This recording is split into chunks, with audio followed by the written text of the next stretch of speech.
اس معصوم بچے کی تصویر دیکھیے اور اس کا قصور بتا دیجئے۔ محمد ریان بلال اس کا نام ہے، 11 ماہ کا بچہ ہے، شادی کے 8 سال بعد پیدا ہوا، اور کراچی میں جو جشن آزادی پہ یہ باجے، ہوائی فائرنگ، بدتمیزی، جہالت، قوم میں شعور کی کمی، ایک نامعلوم گولی نے اس بچے کی جان لے لی۔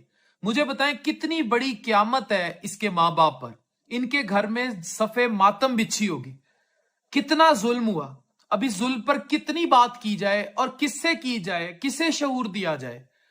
یہ اتنی بدتمیزی، اتنا طوفان بدتمیزی ہوا ہے جشن آزادی پر، اور ہوائی فائرنگ کس لیے بھائی؟ کون سی ایسی قیامت آ گئی کہ آپ ہوائی گولیاں چلاتے ہیں اور قانون کی بھی پاسداری نہیں کرتے، اور آپ کو کوئی پوچھنے والا نہیں، اور اس معصوم بچے کی آپ نے جان لے لی۔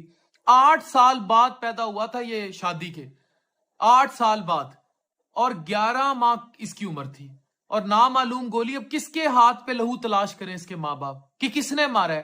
جشن آزادی نے مارا ہے؟ کیسی آزادی؟ جس قوم کو شعور نہیں ہے اس کی آزادی کا جشن ہوائی فائرنگ سے، باجوں سے کیسا جشن؟ کتنے افسوس کی بات ہے۔